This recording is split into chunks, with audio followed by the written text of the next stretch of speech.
It was the kind of confession that doesn't just ripple through Hollywood, it detonates.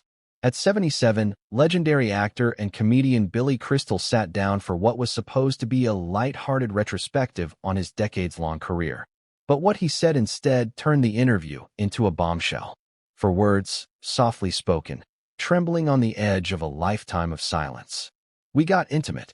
He wasn't talking about a secret affair with a long-forgotten co-star.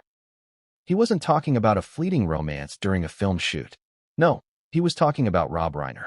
Before we continue, please hit the like button, subscribe to the channel, and turn on the notification bell for updates. Yes, that Rob Reiner. The comedic genius behind this is Spinal Tap. The directorial force behind When Harry Met Sally. The man who, for 5 decades, stood beside Billy Crystal not just as a friend, but as something more, something no one dared put a label on. Until now.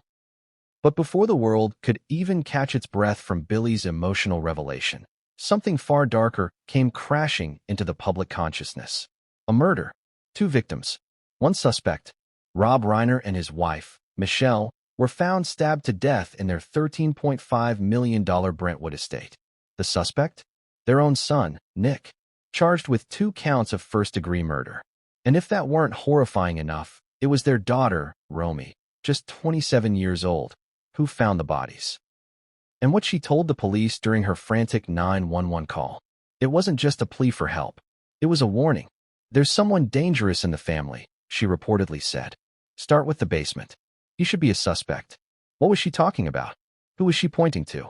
And why the basement?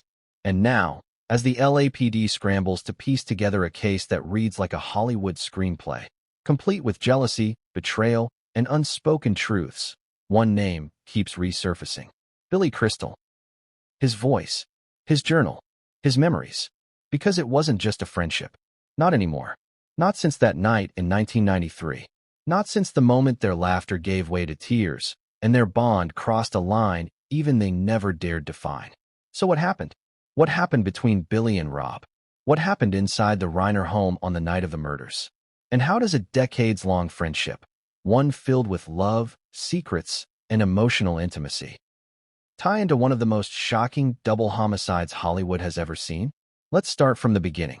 But be warned, this isn't just a story about murder. It's a story about what happens when silence festers, when secrets rot, when the people we think we know best turn out to be strangers. And in the end, it's a story about love, a kind of love that never made it into the scripts, a kind of love that no one wanted to talk about, until now. To understand what made Billy's confession so explosive, we need to rewind, not just to the night of the murder, not just to the 90s, but to the 70s, the golden age of comedy. The smoky backstage of New York City's comedy clubs. The era of bell-bottoms, sitcoms, and scotch-soaked rehearsals. That's where it started. Billy and Rob met while working on All in the Family, where Rob had already begun carving his name into Hollywood's Mount Rushmore. Billy was still rising, still figuring out who he was, not just as a performer, but as a man. From the start, their chemistry was electric. Not romantic. Not yet. Just undeniable. Like 2 sides of the same coin. Billy brought the improvisational madness. Rob brought the structure, the vision. Together, they were a storm of creativity. They bonded over everything. Bad jokes, worse auditions, late-night diners, failed relationships. They stayed up talking about everything and nothing. Rob confided in Billy when his marriage hit rocky waters. Billy opened up about feeling like an outsider in the industry. They became each other's anchors in a world built on ego and illusion.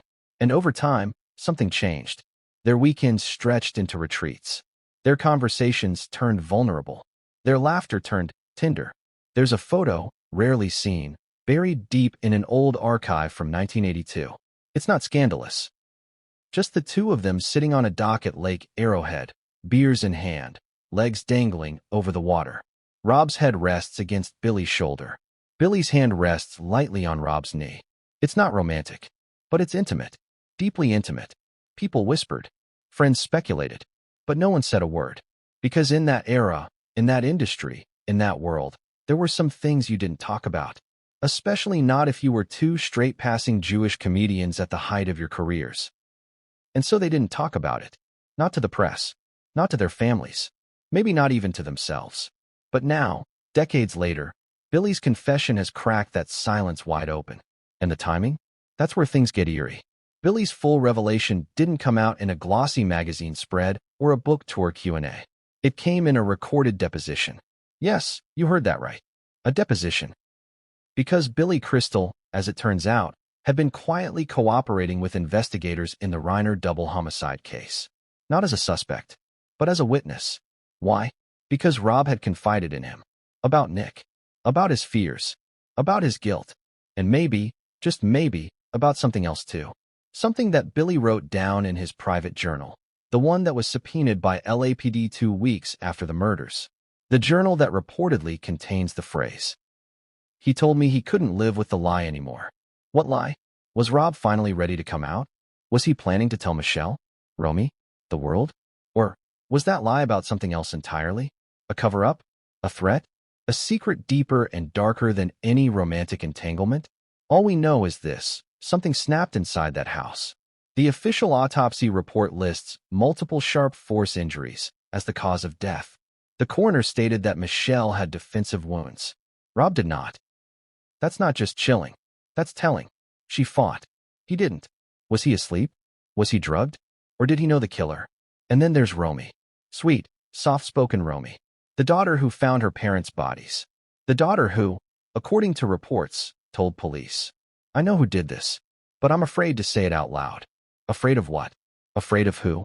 And then there's the final, most chilling twist. When LAPD searched the Brentwood Estates guest house, where Nick Reiner was living, they found a knife, bloodied, hidden beneath floorboards. They also found a laptop. On that laptop were dozens of unsent emails, drafts, screeds, screams in digital form. And one draft had a subject line that stopped everyone cold. He chose Billy over me. That's not just a confession. That's a motive. So now the world waits. For the trial. For the truth. For the fallout. But the story doesn't begin in that courtroom. It begins with a love that never had a name. A friendship that defied labels. And a moment in time when two men crossed a line and spent the rest of their lives pretending they hadn't. Until now. Because now, the silence has shattered. And what comes next? No one saw it coming. What happens when a laugh turns into a glance? When a glance lingers too long? And the silence between two friends says more than 1,000 jokes ever could. This wasn't a story about scandal. It was a story about the slow burn of something deeper than friendship. And maybe, just maybe, too fragile to survive in the spotlight. It started, oddly enough, with laughter. Billy and Rob were comedy's golden boys, each in their own lane, but often crossing paths. Television brought them together, but what kept them bound wasn't the cameras. It was the in-between moments. The long drives between gigs. The shared hotel rooms when budgets were tight. The dinners after rap when neither wanted to go home. To the world, they were just close. Just creative partners. Best pals. But privately, things were blurry. They always had been. You ever had someone in your life who knows your punchline before you do? That was Rob to Billy. That was Billy to Rob. But as the years went on, their closeness became harder to explain. Billy once told a friend, quietly, late at night, after one too many drinks, that being around Rob felt like coming home after a long day. Like slipping off a mask he didn't know he was wearing. No expectations. No judgments. Just peace. Rob, for his part, was less poetic. But he showed it. The hand on the shoulder that lingered. The inside jokes no one else understood. The occasional heated argument that burned too hot for just friends. It wasn't romantic, not in the traditional sense. But it wasn't platonic, either. It was something else. Something complicated. Something unnamed. And maybe that was the problem. Because when you don't name something, you can't protect it. Let's go back to 1991. Billy had just wrapped filming City Slickers.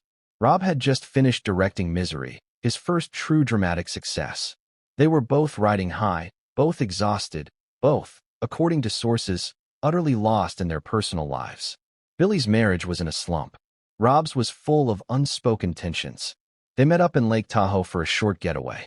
No press. No wives. Just the two of them.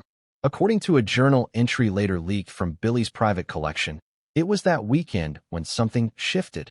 He writes, "We stayed up late, drank whiskey, talked about fathers, about failing as husbands, About the pressure. At some point, he sat across from me, eyes watery, and said, "Sometimes I think you're the only person who really sees me." I laughed. Then I stopped, because I realized I'd never felt more seen either. And for a moment, the space between us disappeared. There's no mention of anything physical. No kiss. No embrace. But the emotion? It bleeds through the ink. It wasn't a fling. It wasn't a secret affair. It was emotional entanglement. The kind that makes everything after feel different. And when they returned to LA, something had changed. Billy canceled 2 appearances. Rob pulled out of a press junket. There were rumors of a falling out. But by the next month, they were spotted again, laughing, arm in arm, at a Hollywood fundraiser. Business as usual, or so it seemed.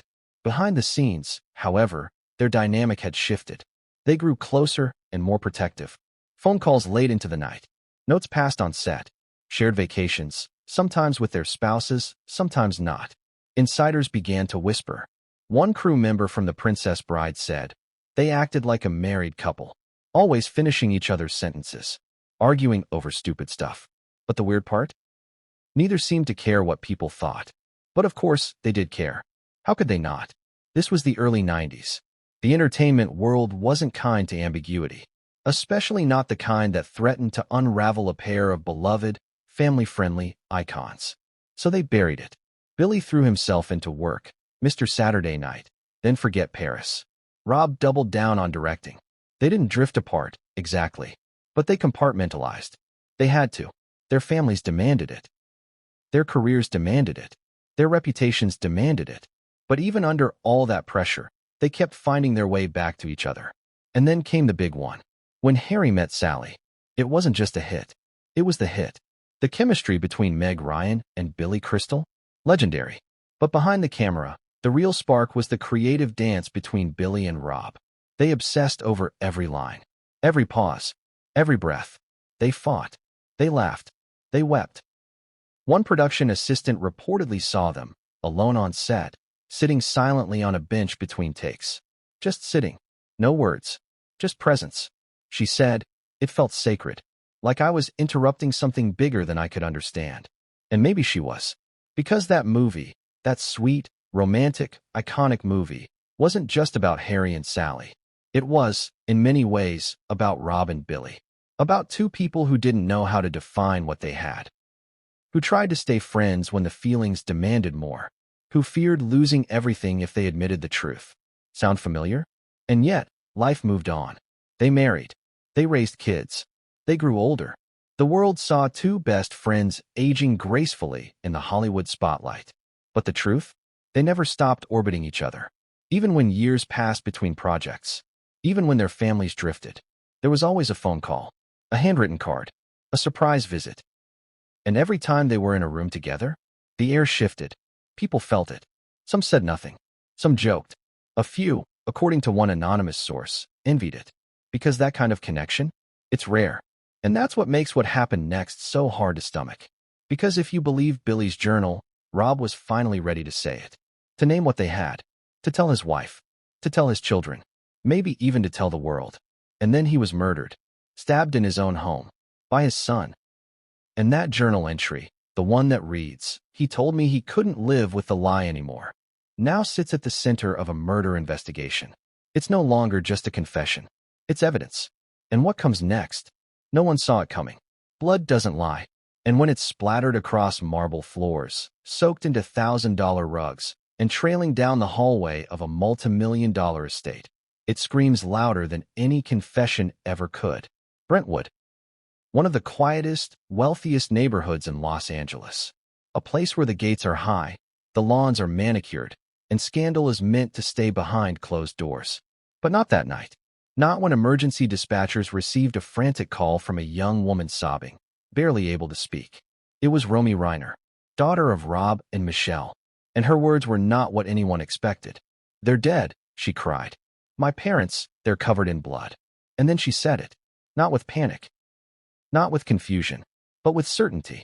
"There's someone dangerous in the family. Start with the basement. He should be a suspect." It was as if she'd been waiting for this moment. As if some part of her had seen it coming. Let's rewind. It was a quiet Sunday evening. The Reiners had just returned from a charity event in Beverly Hills. A typical Hollywood affair: paparazzi flashes, champagne toasts, and forced smiles. Rob had reportedly looked tired. Michelle stiff. Friends described them as tense but composed. The couple left early. No one thought much of it. By 9:12 p.m., according to security footage, their Range Rover pulled into the driveway of their $13.5 million Brentwood estate. By 11:03 p.m., both of them were dead. The timeline is narrow, but what happened within it was unspeakable. Their home security system had been disabled. Not from outside, from within. Investigators found no signs of forced entry, no broken windows, no tampered locks. But they did find something strange. A small stack of old photographs, torn, burnt around the edges, scattered across the kitchen table. In one of them, Rob stood next to Billy Crystal, smiling, arms linked, heads pressed together. The photo had been ripped in half. Billy's half was missing. When Romy arrived the next morning, something didn't feel right. She'd been texting her mom all night. No replies. She called. Straight to voicemail. It wasn't like them. So she used her spare key and entered the house just before 10 a.m. What she saw would change everything. Her mother was lying at the base of the stairs, face down, motionless. Blood pooled beneath her hands, which were curled as if she'd tried to crawl. Her father was slumped over the living room couch, a white throw blanket stained red beneath his head. He'd been stabbed multiple times, but there were no signs of struggle. And that detail, that's what disturbed police the most. Because Michelle had fought.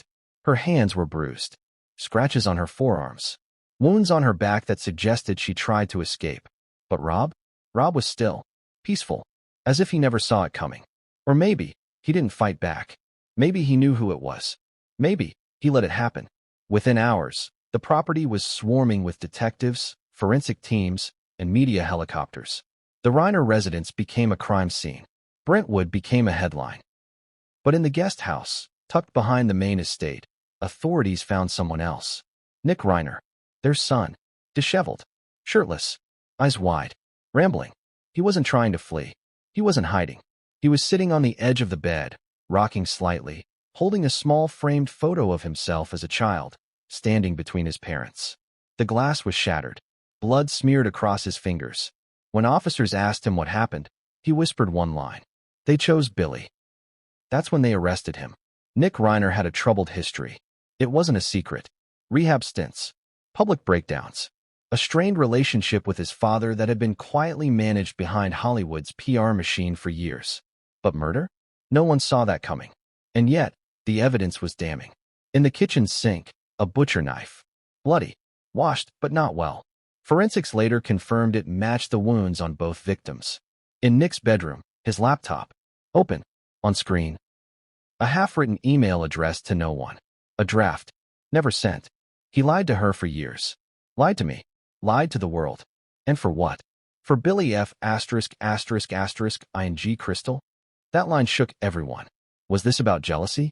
A personal vendetta? Or was it something more complex? And then came the second discovery. Behind a bookshelf in the guest house, LAPD found a journal. Nick's handwriting. Dozens of pages. Some entries were incoherent rants. Paranoid delusions about being followed, watched, manipulated. Others? Cold. Calculated. Obsessed. In one entry, dated just 2 days before the murders. I heard them again. Whispering. In the study. Mom asking questions. Dad dodging them. She knows. She finally knows. He said Billy's name. He said he had to tell her. If he does, everything falls apart. And I'm the collateral damage. That wasn't just rage. That was motive. But what truly shook investigators, and later, the public, was the note found beneath Rob Reiner's body. It wasn't a suicide note. It wasn't even signed. It was scribbled hastily, torn from a yellow legal pad, half legible. But the last line? It read, "Forgive me, Billy. I should have told her sooner." What did that mean? Was Rob preparing to come clean? Was he finally going to tell Michelle about his emotional intimacy with Billy Crystal? Was he going to tell his kids? Or was it something darker? Did he know his son had been watching, listening, waiting? And if so, because sometimes it's not the weapon that kills. It's the secret. And in this case, that secret was decades in the making. But what was hidden in that basement, beneath the stairs, behind the false wall? That's what truly terrified investigators. Because it wasn't just about Nick. It wasn't just about Rob and Billy. It was something no one expected. And what came next would shake the case to its core. What if the person you trust least shares your DNA? What if the threat doesn't come from outside your home, but from within your bloodline? In the weeks following the murders of Rob and Michelle Reiner, the LAPD wasn't just investigating a crime. They were unraveling a psyche, a fractured mind that had been quietly crumbling for years. And at the center of it was Nick Reiner. To the public, Nick was a Hollywood prince, the troubled son of an entertainment titan. He'd struggled, sure, but who hadn't? Addiction, depression, anger issues, arrest for possession, a stint in rehab before he was old enough to vote. But wasn't that just another chapter in the well-worn playbook of celebrity offspring? That's what they thought, until they opened his notebooks. The basement, it was always off-limits. According to Romy, even as kids, they were told not to go down there when Nick was working. But what was he working on? Detectives found the door locked from the inside. They pried it open. What they uncovered felt less like a workspace and more like a shrine, or a war room. The walls were covered in clippings, articles, photographs, handwritten notes connected with red string. Not of celebrities, not of conspiracies, of his own family. Michelle's smiling headshot taped next to a photo of her frowning. The words "Two Faces" written in Sharpie. A torn-out magazine photo of Rob and Billy Crystal laughing together on a red carpet, surrounded by handwritten arrows and the word "liars" repeated over and over again. One photo of Billy circled, scribbled with a single word, "replacement." But that wasn't the worst of it. On the far wall, duct taped to a sheet of cardboard, was a hand-drawn flowchart. At the top, betrayal. Beneath it, a sequence. Rob Billy's secret. Michelle finds out. Romy sides with him. Nick equals out. One detective described it as paranoid, obsessive. Like he'd written his own mythology where he was always the victim. But was it all delusion? Or did it contain twisted shards of truth? Here's what the investigation uncovered. Nick had become increasingly unhinged in the months leading up to the murders. He'd stopped attending therapy, stopped taking prescribed medication, isolated himself. He'd been sending strange messages to friends, rambling about inheritance betrayal and family lies. One chilling voice memo, sent 2 weeks before the murders, captures him muttering, "They smile in public, but behind closed doors they lie. They cheat. They erase you. He never loved Mom. He never loved me. Only loved him." It was never clear who him was. Until now.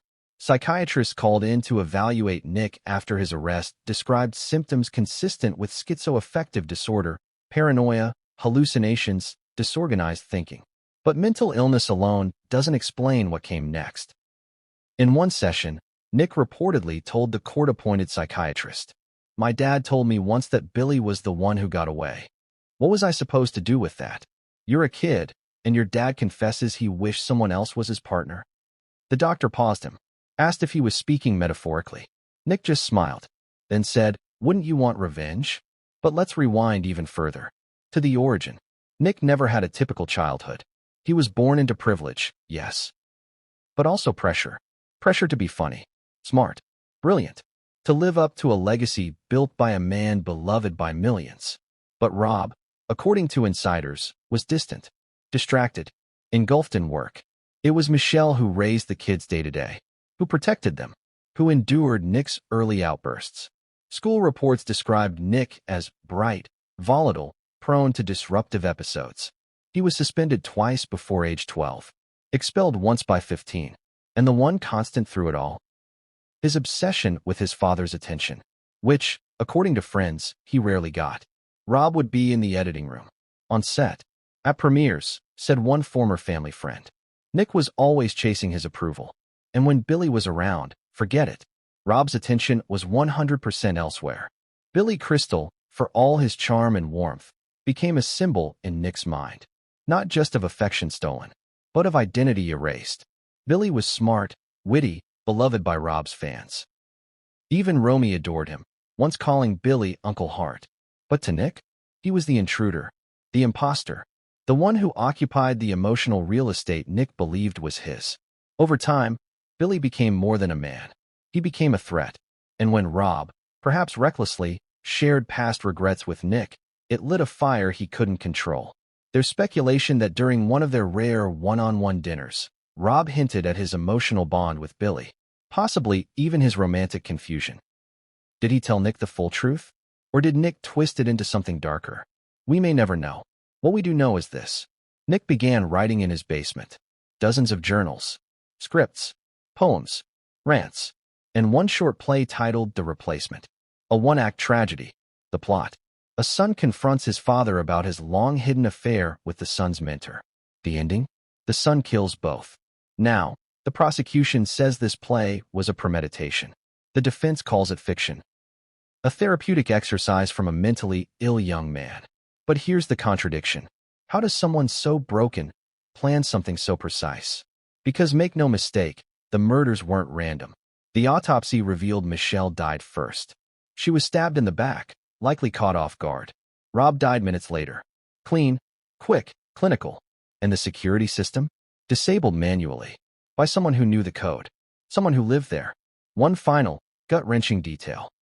During the initial crime scene sweep, a teddy bear was found on Nick's bed. Worn, faded, tucked beneath it, a note. They loved you more. But now we're even. Who was it addressed to? Billy? Romy? The past? So where does this leave us? Nick Reiner sits in a county jail, awaiting trial. His lawyers argued diminished capacity. The prosecution is pushing for life without parole. Romy has gone silent. Billy Crystal has canceled all appearances. And the world? The world is just beginning to realize that this wasn't just a murder. It was the eruption of decades of silence. Suppressed truth. Emotional confusion weaponized by instability. But the basement held one more secret. A digital file. Encrypted. Hidden in a folder labeled archive_01. And when police finally cracked it open, what they saw wasn't a journal entry. It was a video. One that, once leaked, would change everything again. Because in it, Rob Reiner speaks directly to the camera. And his first words are, "This might be my last chance to say the truth. And I owe it to Billy." What if the truth was never meant for the world? What if it was only meant for one person, and now everyone can see it? Because when that encrypted file surfaced, investigators expected evidence. Maybe a confession. Maybe a farewell message from a man who sensed danger closing in. What they did not expect was intimacy. Raw. Conflicted. Human. The video file was short. Just under 9 minutes. Grainy. Dimly lit. Rob Reiner sat alone in what appeared to be his private study. No script. No polish. No humor. Just a man unraveling. He leaned forward, elbows on his knees, hands shaking slightly. "This isn't for the press," he said. "It's not for the kids. It's not even for Michelle." He swallowed. "It's for Billy." And with that, the case took a turn no one, absolutely no one, was ready for. Because the video didn't just hint at secrets. It confirmed that something had been buried for decades. Something powerful enough to fracture a family. Something volatile enough to ignite a mind already on the edge. And something Billy Crystal never expected to see leaked to the world. The leak didn't come from the police. It didn't come from the court. It came from a sealed source, someone close enough to the investigation to have access, and reckless enough to believe the public deserved to know. Within hours, fragments of Rob's video transcript were circulating online. Then came the second leak. Billy Crystal's journal. Not the whole thing. Just excerpts. Enough to set the internet on fire. Enough to force Billy into silence. Enough to change how everyone viewed the murders. The first excerpt was dated March 12, 1993. It read, "I don't know when friendship becomes something heavier, or when loyalty starts to feel like love. I only know that when he looked at me tonight, I felt exposed. Not afraid. Seen. No names were written. But no one needed them." The second excerpt was worse. August 4, 2001. He said he'd never felt safe telling anyone before. Not even himself. He asked me if something can be true without being spoken out loud. I didn't answer. I didn't have to.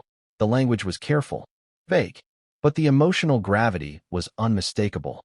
And then there was the final excerpt. The one investigators believe tied everything together. Dated just 2 weeks before the murders. He's tired of hiding. He says the lie is eating him alive. He wants to tell her, "I'm scared of what that will cost him. I'm scared of what it will cost all of us." That was it. No signatures. No follow-up. Just a silence that, in hindsight, felt deafening. Billy Crystal's legal team moved fast. They issued a statement calling the leak a gross violation of privacy and a dangerous distortion of personal reflections. Billy himself said nothing. Not a word. No denial. No clarification. Just silence. And in the court of public opinion, silence is never neutral. It becomes a confession of something. The question was, of what? Prosecutors believed the journals proved motive. Not Billy's. Nick's. They argued that Nick had either read parts of the journal or heard about its contents secondhand. That the emotional bond between his father and Billy wasn't just imagined.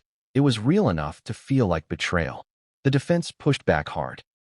They argued the journals were abstract, emotional, not evidence of a physical affair, not proof of deception, just the inner thoughts of an aging man grappling with complicated feelings. But then the prosecution dropped a bomb. They claimed Nick had quoted lines from the journal during therapy sessions months before the murders. Lines that were never public. Lines only Billy, or Rob, could have shared. Which raised a terrifying question. Had Rob confided in his son? Had he tried to explain? And if so, did that explanation push Nick over the edge? Inside the journal excerpts was another unsettling pattern. Guilt. Billy didn't write like a man basking in forbidden romance. He wrote like someone burdened by responsibility, someone afraid of consequences, someone who knew silence had a price, and that price might eventually be paid by others. One entry read, "I worry that what comforts me is hurting someone else. I worry that staying quiet isn't kindness. It's cowardice. Cowardice." That word echoed through the case, through the courtroom, through every late-night panel discussion dissecting the tragedy. Was Billy a coward? Or was he a man trapped by an era that never allowed him to name what he felt? Then came the most controversial revelation. A footnote, handwritten, barely legible, but devastating. If he tells her, I lose him. If he doesn't, I lose him anyway. Investigators interpreted this as emotional dependency. The defense called it poetic exaggeration. Nick's lawyers called it the spark. Because from Nick's perspective, the equation was simple. Tell the truth, destroy the family. Hide the truth, destroy yourself. Either way, something had to burn. As the journal leaks spread, so did the backlash. Billy's past interviews were dissected frame by frame. Moments of closeness replayed. Old jokes reinterpreted.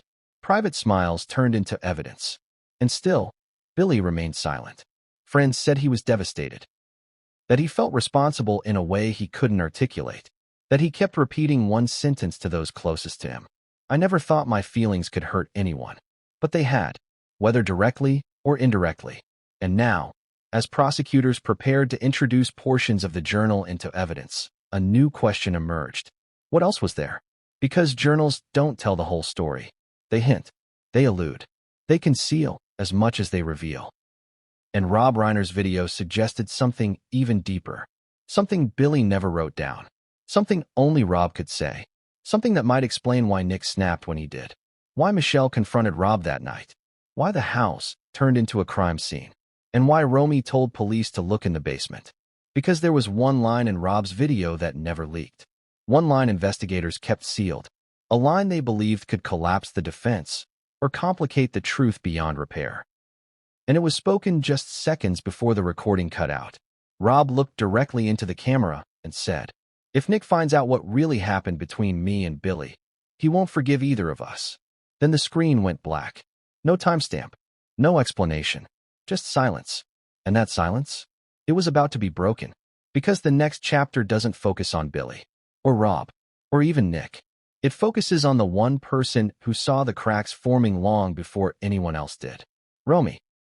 And what she knew. And what she tried to stop. Have you ever known something was coming, but no one would believe you?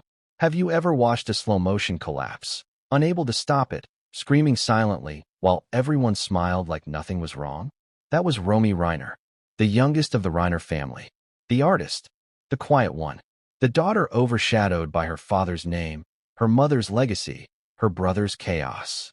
And yet, she was the only one paying attention. She didn't need journals to know the truth. She lived with it. In the awkward silences at dinner. In the looks between her parents. In the things Rob didn't say. In the way Nick watched their father, like a dog waiting to be unchained. Long before blood stained the floors of the Brentwood estate, Romy had tried to sound the alarm. But like most daughters caught between titans, her warnings were dismissed. She's just sensitive. She's dramatic. She's always been too imaginative. So she stopped trying to shout and started documenting everything. Sketchbooks, audio memos, hidden voice recordings, a private blog under a pseudonym. She was keeping a record, not because she knew a crime would happen, but because she feared something would. Something irreversible. And when the murders happened, when she walked into that house and saw what her family had become, it wasn't a surprise. It was confirmation. The first thing Romy told detectives was simple. It's Nick. You have to look at Nick. But her second statement was what chilled the lead investigator. She said, this wasn't about money. It wasn't about jealousy. It was about identity, about who Dad really was, and who Nick could never be. She went on to describe a family that had been quietly crumbling behind the Reiner smile. Michelle had been growing distant for years. Rob had grown more reflective, more agitated, especially after phone calls with Billy. Nick had become obsessed with patterns. He kept saying things like, do you see it now? They're always together, even when they're not. Romy said Nick would stalk her father's calendar, find overlaps in Billy's travel schedule. Dad would say he was golfing in Santa Barbara, and Nick would find a photo of Billy at the same resort. She laughed bitterly during the interview, like anyone cared that two 70-year-old men had lunch together. But to Nick, it was betrayal. It was war. There was one moment, just 2 months before the murders, that Romy would later recount in full. She was in the kitchen, early evening. Nick walked in, silent, pale. He looked like he hadn't slept. He was holding one of Rob's old screenplays, The Story of Us. He dropped it on the counter. You know this isn't fiction, right? He said. What are you talking about? Romy replied. That scene where the guy says, I didn't cheat. I just gave her the part of me I used to give you. That's real. That's Dad. That's Billy. Then he stormed out. Romy told their mother that night. Michelle brushed it off. He's emotional. He's creative. He's always been intense. But Romy wasn't convinced. Because she'd been keeping her own secrets too. Months earlier, Romy had installed a discreet audio recording app on her phone. She started capturing snippets of conversations, moments she felt were off. One particular file was labeled 7/15 study room. It was a conversation between Rob and Michelle. Low volume, muffled in places, but clear enough to decipher the emotional tension. Michelle, are you in love with him? Rob, that's not the point. Michelle, it is exactly the point, Rob. Rob, it was never physical. It was never a betrayal like that. Michelle, but it was a betrayal. You gave him your inner life. You gave him the parts of you I never got. Silence. Then Rob says, I was just trying to protect everyone, including Nick. That recording never made it into court. But it was enough for Romy. Enough to know her family was teetering on something dangerous. And then came the week of the murder. Romy said Nick went quiet. Not brooding. Not ranting. Quiet. She described it as the scariest version of him. Calm. Focused. Smiling at odd moments. She told Michelle again. Her mother told her to stop feeding into it. So Romy made one final move. She wrote a letter. To Billy Crystal. We've never seen the letter, but we know it existed. Because Romy told investigators, she slid it into an envelope and handed it to a mutual friend, someone close to both families. She wanted to warn him, to tell him that Nick was spiraling, that the truth was bleeding into the open, and that her father was cracking under the weight of decades of denial. But the letter never made it. At least, not in time. Billy later claimed he never received it. And Romy? She blames herself. Not for the murders, but for being too quiet, too subtle. She said, I wanted to save everyone without blowing things up. But I think sometimes you have to blow things up, or the silence does it for you. Romy's relationship with her brother was never close. But in the weeks before the murders, she said something shifted. He began leaving notes outside her door. One said, You always chose him too. Another, You're either with me or against me. The final one, found crumpled in her trash after the murders, read, When the truth comes out, don't pretend you didn't know. And she didn't. She told the police everything. About Nick's obsessions. About Rob's confession. About the way her family became a slow-motion car crash. But the world still had questions. About Nick's mental state. About Rob's emotional affair. About Billy's silence. And about the moment, just after the murders, when Romy said something that hadn't been reported until now. Standing in the living room, blood still drying on the walls, she whispered to the lead detective. There's something in the basement. He used to say it was his workshop, but I think it's where he planned everything. That's when LAPD searched the basement for the second time. And what they found wasn't just journals. It wasn't just maps or notes or photos. It was a collection of tapes, labeled, dated, categorized, and one, in particular, caught their eye. It was labeled 411. The night Dad told me everything.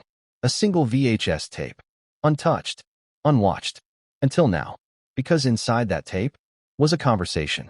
And on that tape, Nick's voice, Rob's voice, a storm of revelations, and a phrase that would flip the entire narrative. Because Rob didn't just say, I loved Billy. He said something else. He said, you're not the only one I've kept secrets from, Nick. There's something I've never told anyone. What if the truth wasn't hidden in a diary? What if it wasn't whispered between friends or buried in guilt? What if it was recorded and waiting? Because when investigators descended into the basement for the second time, they weren't expecting history. They were expecting chaos, evidence of planning, proof of obsession. They got all of that. And something else, something far more dangerous. The basement wasn't a room. It was a world. Soundproofing foam lined the walls. Old carpet masked footsteps. A single desk lamp cast a yellow glow over stacks of tapes, notebooks, and equipment that looked decades old and obsessively maintained. This wasn't a place Nick used occasionally.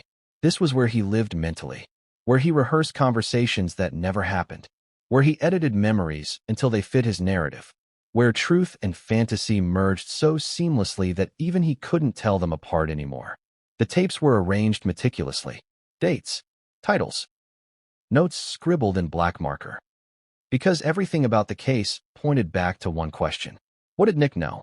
And when did he know it? The tape began with static, then a click, then Rob Reiner's voice. Tired, older, stripped of the confidence the public knew so well. You said you wanted honesty, Rob said. So here it is. Nick laughed softly. I always want honesty, Dad. That's the problem. The conversation unfolded slowly, painfully. Rob explained he'd lived much of his life in compartments. Director, husband, father, friend.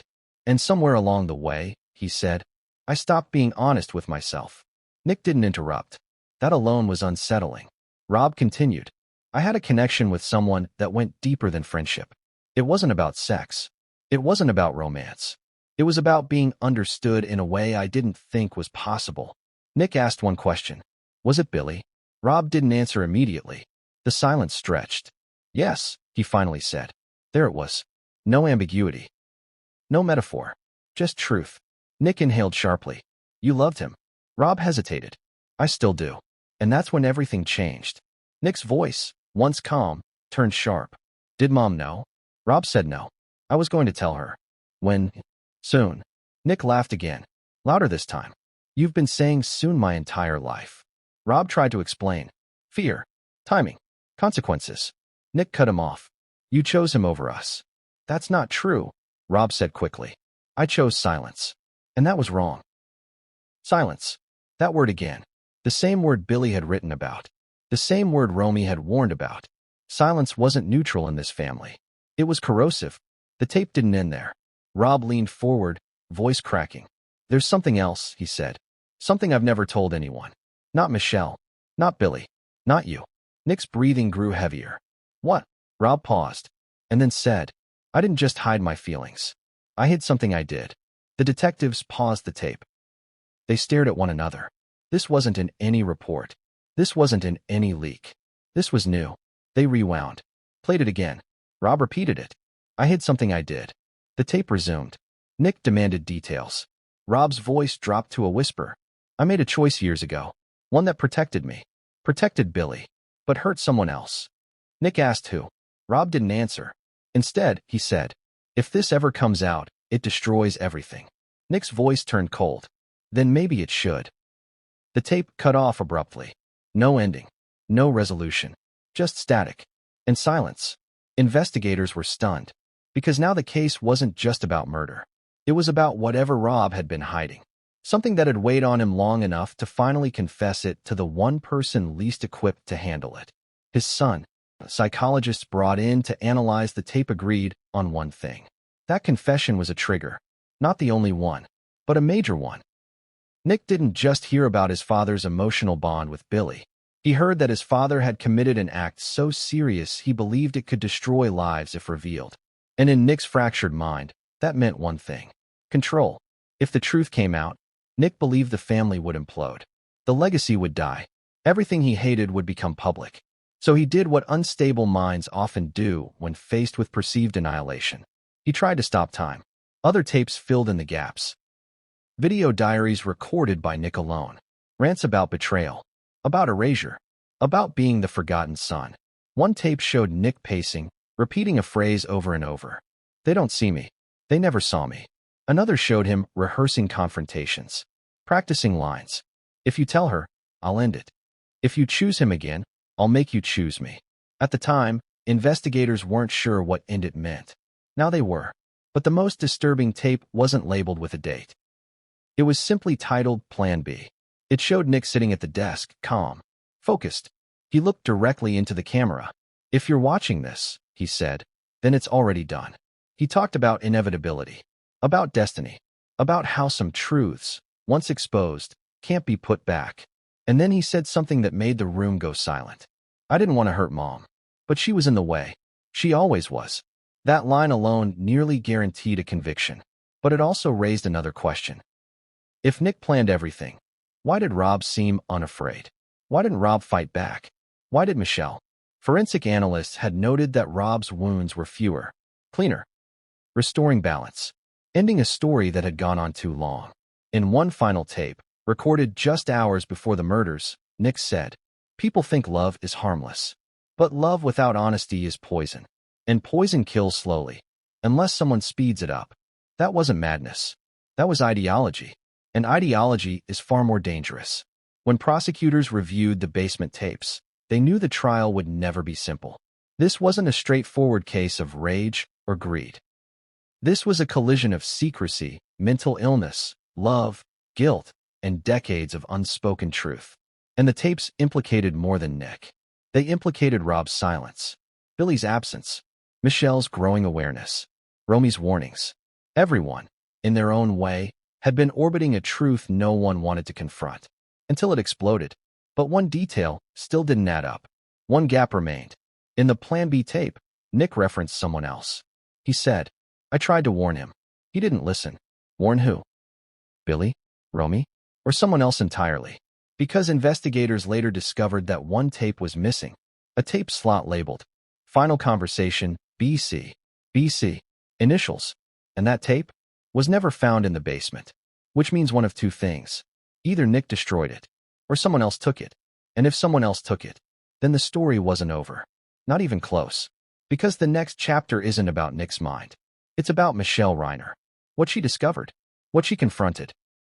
And the diary entry she wrote, what does a woman do when everything she's believed for decades begins to fracture? What does she do when the marriage she's protected, the family she's raised, and the man she stood beside reveal cracks deeper than love can seal? She writes, not to the world, not to her children, but to herself. And Michelle Reiner did just that. On the day she died, a diary entry written in black ink, crisp cursive, barely smudged, found tucked beneath a book of poetry on her nightstand. Preserved. Undisturbed. Almost as if she knew someone would come looking. Almost as if she wanted to make sure her voice wouldn't be silenced like the rest. Investigators discovered the diary during their second forensic sweep of the master bedroom. It wasn't in a drawer. It wasn't hidden. It was in plain sight. A slim black journal with a gold leaf M on the cover. Elegant. Unassuming. Inside were brief, infrequent entries, memories, reflections, occasional poems. But the final pages? They were different. They were urgent, angry, sad, frighteningly lucid. And one of them, dated the morning of the murder, was marked with a star in the margin. It read, "I finally know the truth." That line alone sent chills through the task force. Because Michelle Reiner wasn't a passive wife. She was intelligent, sharp, emotionally intuitive. And the truth she discovered that day didn't just shatter her heart. It might have cost her life. The full entry was just under 2 pages long. Here's what it said, transcribed exactly, line for line. I've spent years pretending, and now I have to ask myself the question I've avoided for too long. Was he ever truly mine? Or was I the placeholder for a life he never had the courage to live? Then there was a pause, 3 dots in the margin. A breath, maybe. A moment. Then she continued. Last night, he confessed something. Not directly. Not clearly. But enough. I asked him if he ever loved me the way he loves Billy. He said, not in the same way. That was all I needed. Those words, not in the same way, echoed throughout the courtroom during the preliminary hearings. They weren't dramatic. They weren't cruel. But they cut like a knife. Because they revealed a lifelong imbalance. A marriage built on uneven foundations. And the moment Michelle finally saw it, she stopped protecting him. In her final lines, Michelle made something heartbreakingly clear. She wasn't just grieving her marriage. She was preparing for a confrontation. She wrote, I can't unsee it now. I see it in the way he lights up when Billy calls. I see it in the photos Nick has obsessively archived. I see it in our daughter's eyes. She's known longer than I have. And I worry what this will do to Nick. He's spiraling. He told me yesterday that Dad made his choice. I asked what that meant. He said, you'll see. And I think I just did. That sentence, you'll see, was chilling in retrospect. Because just hours after Michelle wrote those words, she was dead. Stabbed in the back. Falling down the stairs. With blood on her hands. Not metaphorically, but literally, as if she'd tried to hold the pieces of her broken family together one last time. But she couldn't. No one could. Romy later confirmed that Michelle had pulled her aside that very morning. She hugged me too long, Romy said in court. Told me she loved me more than anything. And then she whispered, be ready. Everything is about to change. That moment would haunt Romy forever. Because she never got to ask what her mother meant. And now she believes Michelle knew something would happen. Whether she feared Nick, or simply feared the fallout of truth finally breaking free, we may never know. But we do know this. Michelle was done being silent. And when someone breaks the unspoken rules of a silent household, there are consequences. In the final paragraph of her diary entry, Michelle wrote something that prosecutors called the emotional smoking gun. She said, he said he had something to tell me tonight. Something that would change everything. I think I already know what it is. I think I've known for years. But now that I'm finally ready to hear it, I'm terrified it's too late. She closed the diary with one final sentence. Alone. Isolated. Like a whisper. If I'm gone, please let them know I wasn't blind. Just in love. That single line transformed public perception of Michelle Reiner. She wasn't a victim of ignorance.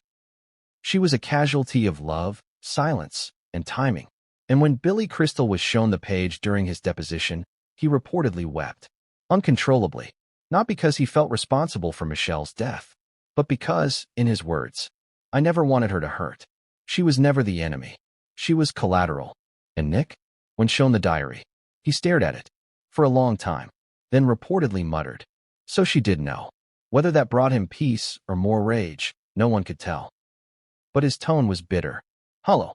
Like a man who burned the world to get answers, only to find they were already known. The diary changed the trial.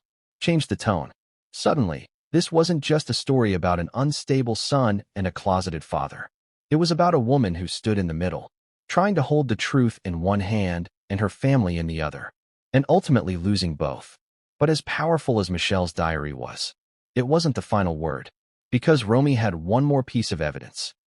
Something she'd never told police. Something she didn't even realize she still had. A voicemail, left on her phone at 2:17 a.m., roughly 30 minutes before her parents were killed. A voicemail from her mother, barely 12 seconds long. In it, Michelle says, he's downstairs. With Nick. He just said, I can't believe he said that. I'm coming upstairs now. Romy, if you. Then it cuts out. Abruptly. No goodbye. Just silence. The last word in her voice, if. And the rest? We'll never know. Unless someone else was recording that night too. Because, as it turns out, someone was. And the footage they captured would blow this case wide open again.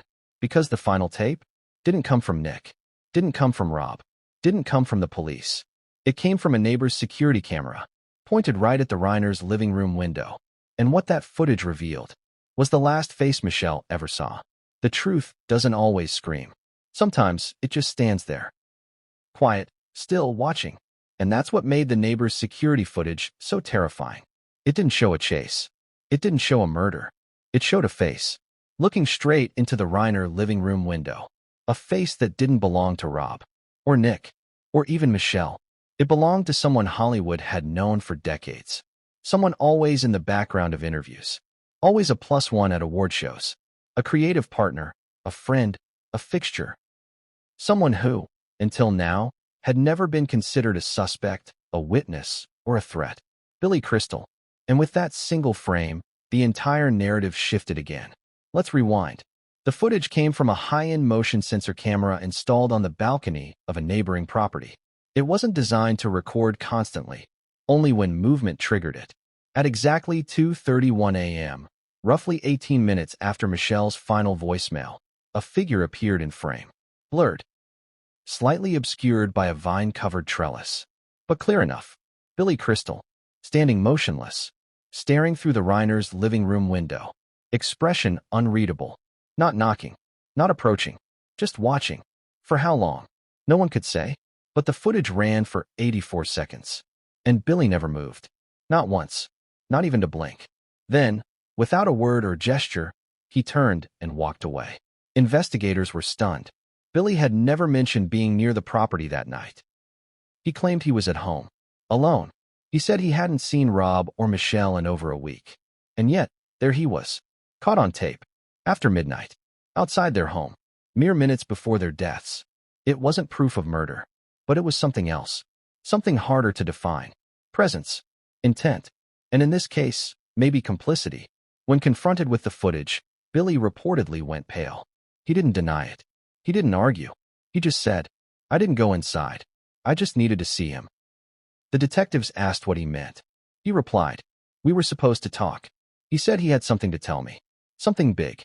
I was scared. I didn't know if I wanted to hear it." They asked why he didn't knock. He said, "Because I saw Michelle. And she saw me."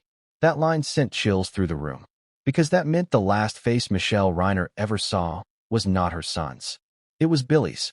So what did Hollywood know? More than it ever admitted. The public image of Rob and Billy was one of comedic genius, of timeless chemistry, of friendship forged through decades of laughter. But behind the scenes, there were whispers.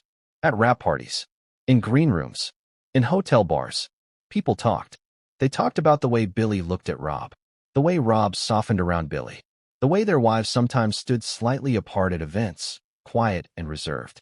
Tom Hanks once reportedly joked at a roast, "If Rob and Billy ever get married, I want to officiate, because God knows it's been long enough."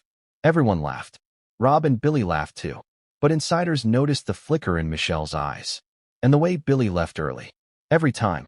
One producer on When Harry Met Sally later confessed, that movie wasn't about Meg and Billy. It was about Rob and Billy. That was the real love story. Others backed it up. An assistant director recalled seeing the two men arguing during filming. Not fighting, arguing. Intensely, emotionally, then hugging, silently, for minutes. "They forgot we were there," she said. They were somewhere else. Was it a romance? Was it unrequited? Was it a creative soulmate bond too complicated for labels? No one really knew. But everyone saw it. And no one talked about it. Because to talk about it meant unmaking something sacred. Hollywood needs its legends. And Rob and Billy were legends. To break that image would be to break something people didn't want to live without. So they stayed silent. Like everyone else in this story, Billy Crystal's inner circle has remained loyal. But cracks are forming. An anonymous former assistant claims Billy had grown increasingly erratic in the months before the murders. Isolated, sleepless, obsessed with an unfinished chapter in his life. He was seen visiting the Brentwood neighborhood multiple times late at night. No doorbells, no visits.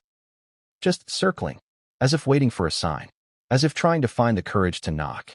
And what about the footage? Legally, it proved only one thing. Billy Crystal lied. He wasn't home. He wasn't disconnected. He was there, on the edge of the crime scene. And if Michelle saw him, did she believe he came to intervene?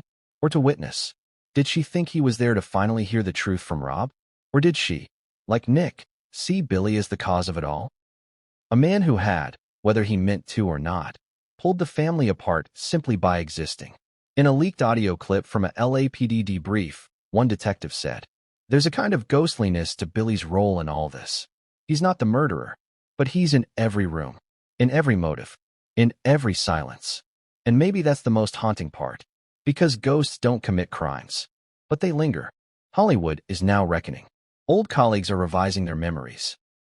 Tributes once filled with laughter now seem soaked in melancholy.